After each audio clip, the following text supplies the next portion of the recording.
بسم اللہ الرحمن الرحیم۔ بغیر وضو کے تسبیح پڑھنا جائز ہے یا نہیں، اور ذکر و اذکار کی فضیلت کے بارے میں جاننے کے لیے ویڈیو کو مکمل دیکھیے گا۔ محترم ناظرین، رسول اکرم صلی اللہ علیہ وسلم کا ارشاد گرامی ہے،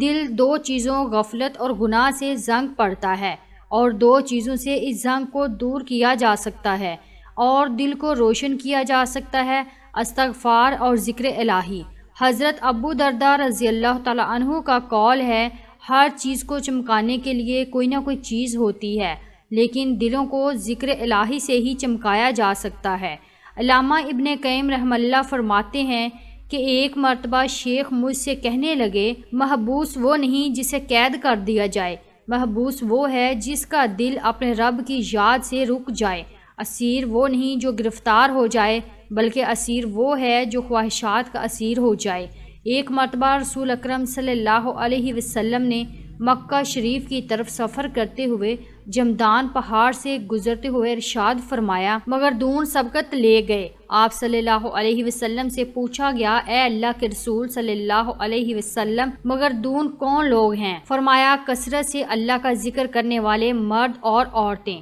نبی کریم صلی اللہ علیہ وسلم نے فرمایا، ذکر الہی کے لیے کوئی قوم جب اور جہاں قیمتی ہے تو ملائکہ ان پر گھیرا ڈال دیتی ہے، اللہ کی رحمت ان کو ڈھانپ لیتی ہے اور اللہ تعالیٰ ان کا اپنی مجلس میں تذکرہ فرماتے ہیں۔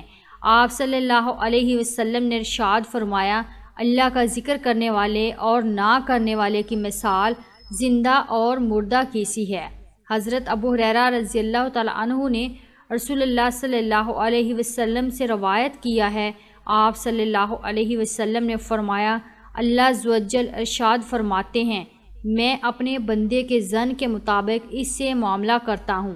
جب مجھے یاد کرتا ہے میں علم کے لحاظ سے اس کے پاس ہوتا ہوں، اگر مجھے دل میں یاد کرے تو میں دل میں اسے یاد کرتا ہوں، مجلس میں یاد کرے تو میں اس سے بہتر مجلس میں یاد کرتا ہوں، میری طرف بالشت آئے تو میں ہاتھ برابر آتا ہوں، ہاتھ بر آئے تو میں دو ہاتھ برابر قریب آتا ہوں، چل کر آئے تو میں دوڑ کر آتا ہوں۔ ترمذی شریف میں ہے، رسول اللہ صلی اللہ علیہ وسلم نے ارشاد فرمایا، جب تم جنت کے باغات سے گزرو تو وہاں سے کچھ کھایا کرو۔ صحابہ کرام رضی اللہ تعالیٰ عنہ نے عرض کیا، یا رسول اللہ صلی اللہ علیہ وسلم، جنت کے کون سے باغات ہیں؟ تو آپ نے فرمایا، ذکر الہی کے حلقے۔ ذکر الہی سے اللہ جل شانہ ذکر کرنے والے کے لیے جنت میں درخت لگا دیتے ہیں۔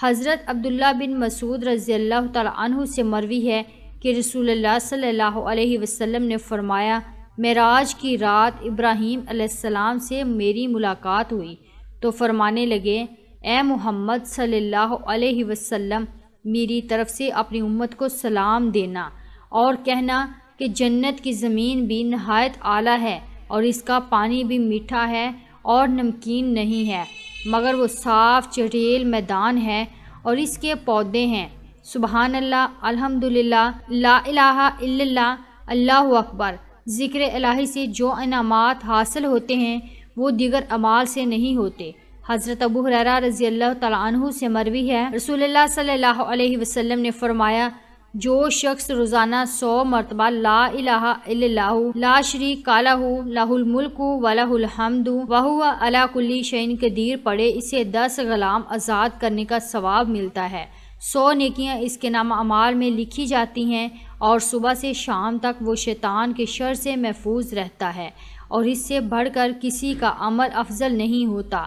الا یہ کہ کوئی اس سے بڑھ کر عمل کرے، اور جو شخص دن میں 100 مرتبہ سبحان اللہ و بحمدہ کہے، اس کے تمام گناہ خواہ سمندر کی جاگ کے برابر ہوں معاف ہو جاتے ہیں۔ حضرت ابو موسیٰ رضی اللہ تعالیٰ عنہ سے روایت ہے کہ رسول اللہ صلی اللہ علیہ وسلم نے ارشاد فرمایا، اللہ تعالیٰ کا ذکر کرنے والے اور نہ کرنے والے کی مثال زندہ اور مردے کی مثال ہے۔ عبداللہ بن بصر رضی اللہ تعالیٰ عنہ فرماتے ہیں کہ ایک شخص نے عرض کیا، اللہ کے رسول صلی اللہ علیہ وسلم، اسلام کے احکام کی مجھ پر کثرت ہو چلی ہے، کوئی اور آسان سی چیز بتا دیں جس پر میں عمل کرتا رہوں۔ آپ صلی اللہ علیہ وسلم نے فرمایا، تمہاری زبان اللہ کے ذکر سے تر رہنی چاہیے۔ حضرت جابر بن عبداللہ رضی اللہ تعالیٰ عنہ فرماتے ہیں کہ میں نے رسول اللہ صلی اللہ علیہ وسلم سے سنا، آپ نے فرمایا افضل ذکر لا الہ الا اللہ ہے اور افضل دعا الحمدللہ ہے۔ رسول اکرم صلی اللہ علیہ وسلم نے فرمایا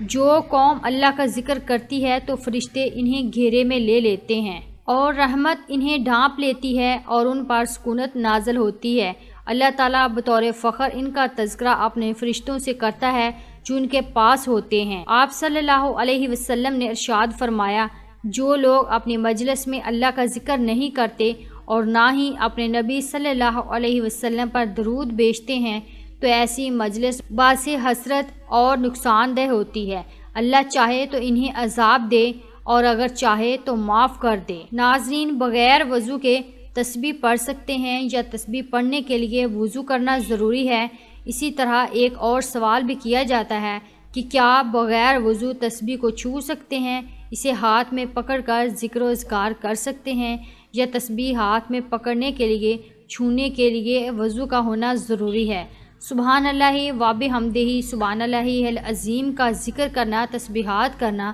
اور اس طرح درود پاک پڑھنا اس کے لیے وضو کی شرط نہیں ہے، یعنی اللہ کی یہ خاص رحمت ہے کہ ہم بغیر وضو بھی رب کا ذکر کر سکتے ہیں، تسبیحات پڑھ سکتے ہیں، حمد و ثنا کر سکتے ہیں، درود و سلام پڑھ سکتے ہیں۔ یہ بالکل جائز ہے، اس لیے وضو کا ہونا ضروری نہیں، البتہ تسبیحات، ذکر و اذکار یا پھر اسی طرح درود و سلام باوضو ہو کر پڑھنا افضل ہے، لیکن شرط نہیں ہے۔ شرعاً یہ بالکل جائز ہے اور تسبیح ہاتھ میں لے کے بھی پڑھنا جائز ہے۔ اگر کسی شخص پر غسل واجب ہو چکا ہو یا بے وضو ہو تو ایسی حالت میں بھی ذکر کیا جا سکتا ہے، لیکن حالت جنابت میں قرآن کریم کی تلاوت نہیں کی جا سکتی، خواہ زبانی ہو۔ اللہ تعالی ہم سب کو دین کو سمجھنے کی توفیق عطا فرمائے، آمین ثم آمین۔